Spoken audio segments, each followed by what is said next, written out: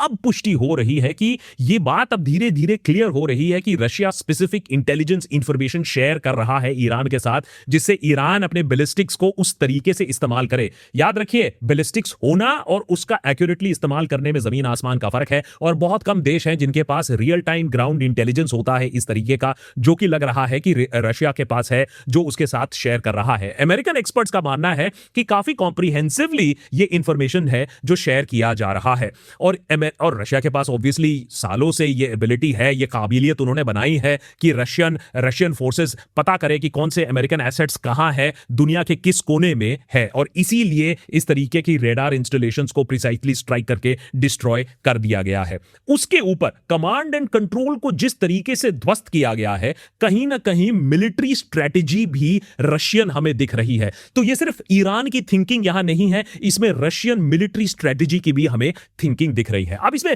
Russia का क्या फायदा है? देखिए, अगर हॉर्मुज को रोक के रहें तो सबसे मुनाफा, तो सबसे ज्यादा तेल किसका बिकेगा? वो है रशिया का। देखिए, अमेरिका भी इंडिया को कह रही है कि अच्छा ठीक है, तुम रशिया का तेल खरीदो, तुम उसको प्रोसेस करो जिससे कि पूरी दुनिया में थोड़ा प्राइस स्टेबलाइजेशन भी रहे। तो जितने दिन हॉर्मुज ब्लॉक्ड रहेगा उसका सबसे बड़ा बेनिफिट मिलेगा रशिया को। दूसरा, अमेरिका अगर इसी युद्ध में लंबे समय तक अटका रहा तो यूक्रेन के ऊपर कहां बातचीत होगी, कहां रशिया के पीछे वो पड़ेगा? इसी युद्ध में अमेरिका फंसा पड़ा रहेगा। तो ये रशिया के इंटरेस्ट में भी है कि ये युद्ध और लंबा खिंच जाए। तो इसमें डेफिनेटली कॉस्ट बेनिफिट एनालिसिस देखें तो रशिया इसमें काफी अच्छी तरीके से इन्वेस्टेड है और जीत भी रहा है। अगर नंबर 1 पर रशिया आता है तो नंबर 2 पर चाइना भी आता है।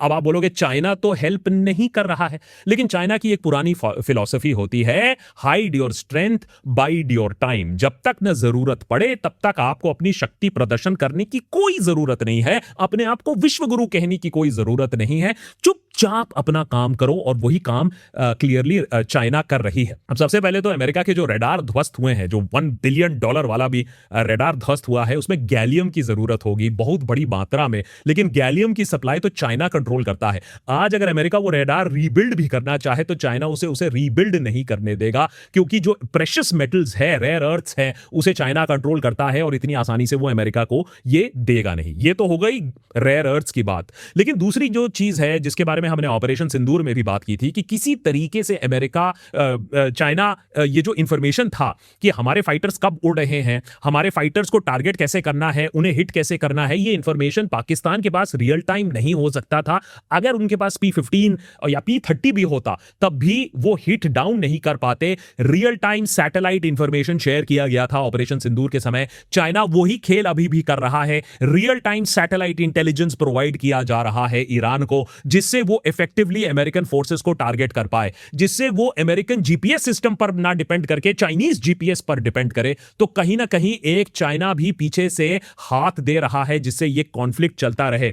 याद रखिए, जो लिक्विड प्रोपेलेंट है, जो रॉकेट टेक्नोलॉजी है, जो कंपोनेंट्स हैं, वो भी चाइना सप्लाई करता आया है ईरान को। तो इसमें चाइना की छाप जरूर है, चाइना का बिलियंस ऑफ डॉलर्स भी इन्वेस्टेड है ईरान पर। याद रखिए, 80% तेल जो है ईरान का वो चाइना खरीदती है। आपने वेनेजुएला का तेल रोक दिया तो क्या चाइना को यह बात मंजूर होगी कि कल आकर अमेरिका बोलेगा कि अब ईरान का सब तेल हमारा है? तो यह स्ट्रेटेजिकली चाइना के लिए भी बहुत ज्यादा हानिकारक होगा। इसीलिए चाइना का इंटरेस्ट है कि चोरी छुपे ही सही, पीछे से ही सही, क्वाइटली ही सही, लेकिन इस युद्ध में वो ईरान का सहारा दे।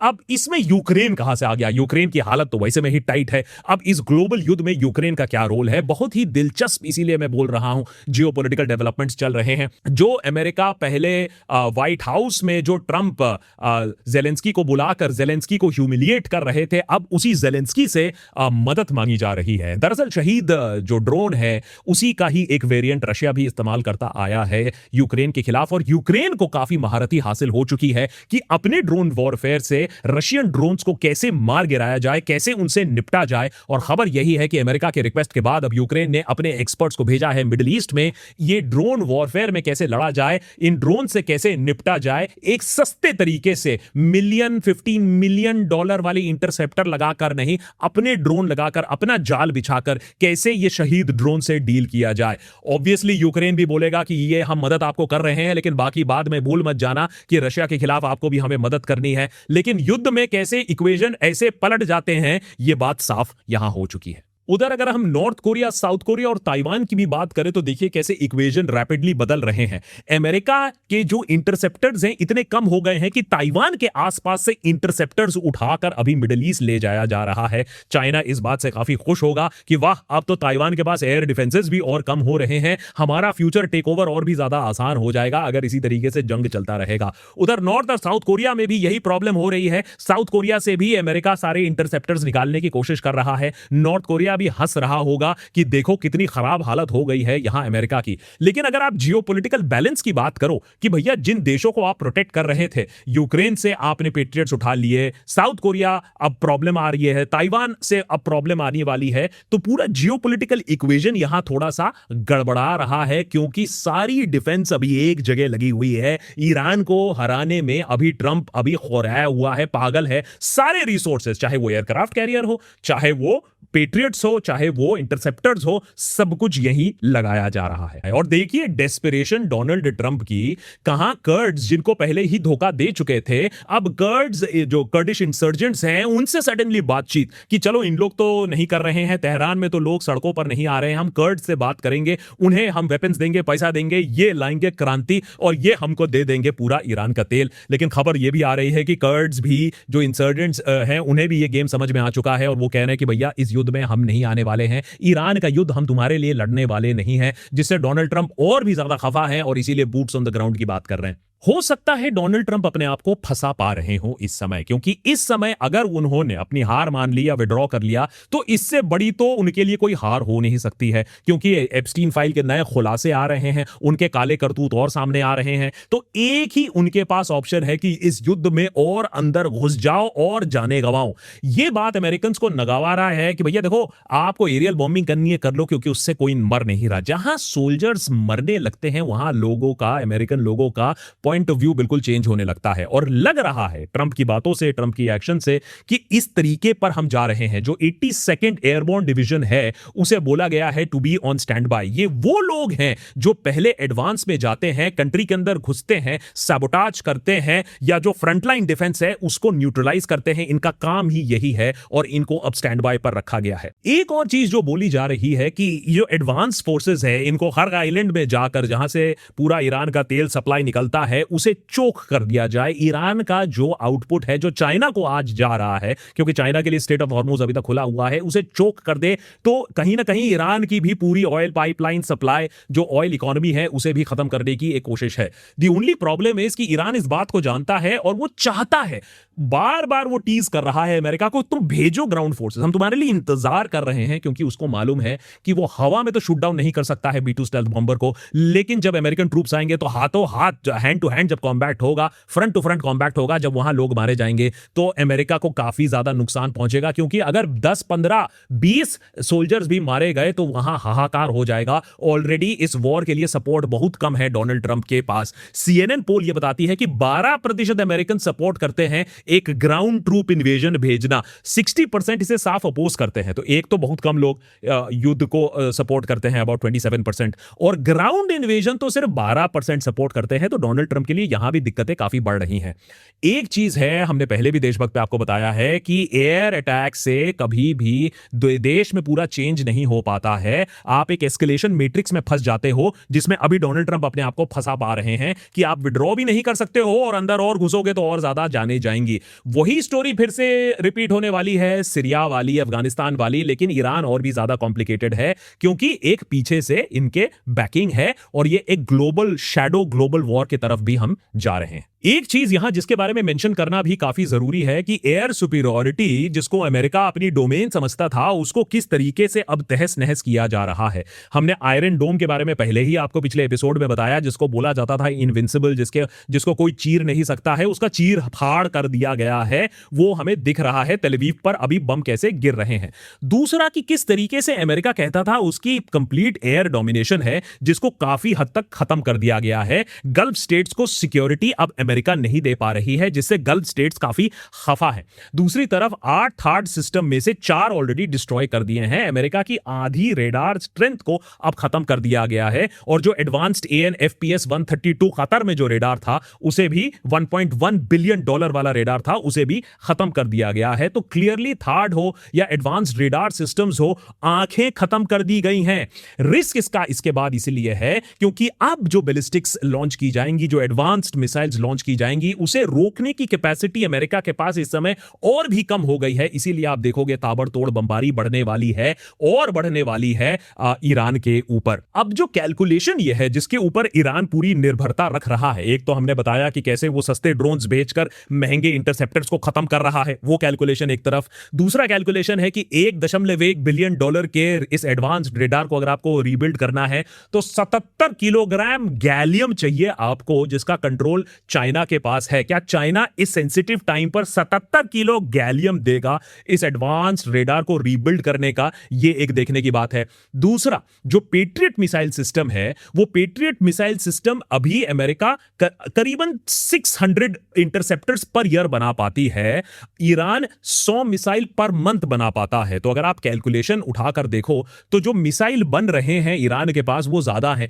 इसीलिए आप देखोगे अमेरिका जो मिसाइल बनने की फैसिलिटीज है उसको अटैक करने की कोशिश कर रहा है, जिससे ईरान और ज्यादा मिसाइल्स ना बना पाए। लेकिन सेक्रेटरी रूबियो खुद कह रहे हैं कि 6 और 7 इंटरसेप्टर्स पर मंथ अमेरिका अभी बना पा रहा है, जिसको और बनाने की काफी जरूरत है। गल्फ स्टेट्स कह रहे हैं कि हम कुछ ही दिनों के अंदर अपनी सारी सप्लाईज खत्म कर देंगे, जिस बात से वो काफी खफा है। कुछ रिपोर्ट्स ये भी आ रहे हैं कि अगर अमेरिका उनको सिक्योरिटी नहीं देगा तो वो अमेरिका से सारा अपना इन्वेस्टमेंट खींचने की धमकी भी दे रहे हैं। इसीलिए बड़े बड़े जो कॉर्पोरेशंस हैं वो लिमिट लगा रहे हैं कि आप अभी हमसे पैसा विड्रॉ नहीं कर सकते हो। There is a run on the bank at this point of time. ये अमेरिका के लिए बहुत चिंता वाली बात है। तो चाहे वो रशिया हो, चाहे वो चाइना हो, चाहे वो यूक्रेन हो, चाहे वो ताइवान हो, साउथ कोरिया हो, इस युद्ध की जो छाप है वो काफी देशों पर पड़ रही है। भारत जैसा देश आज सिर्फ फेंस पर बैठा हुआ है, कड़ी निंदा बोल रहा है, अच्छी बात है, लेकिन जो दूसरे देश हैं इसमें पीछे एक गेम खेल रहे हैं, एक पक्ष ले रहे हैं, क्योंकि वो अपना फ्यूचर इसमें देख रहे हैं। तो इस बात को भी नहीं मानना चाहिए कि चाइना बिल्कुल चुपचाप बैठा है, रशिया बिल्कुल चुपचाप बैठा है। यहां तो यूक्रेन भी इस युद्ध में इन्वॉल्व है। तो यह युद्ध इतनी आसानी से खत्म नहीं होने वाला है अगर ये ग्लोबल फोर्सेस अभी इन्वॉल्व हैं। सवाल बस अब इतना है, क्या अगले कुछ दिनों में अमेरिका सारे लॉन्च साइट्स को ट्रैक करके डिस्ट्रॉय कर पाता है? अगर नहीं तो फिर ईरान जो बैलिस्टिक्स अब लॉन्च करेगा उसका जो इंपैक्ट होगा वो और भी ज्यादा हो सकता है आने वाले दिनों में। यह युद्ध अभी खत्म होने का नाम नहीं ले रहा है। हेकड़ी अमेरिका की अभी तक नहीं कम हुई है, लेकिन ईरान ने जो फूट डालने की कोशिश की है वो अपने आप में एक मास्टर स्ट्रोक है। अगर गल्फ कंट्रीज अपने आप को अलग कर ले और कहे कि हम इस युद्ध का हिस्सा नहीं है तो एक बहुत बड़ा पड़ाव आ जाएगा इस युद्ध में।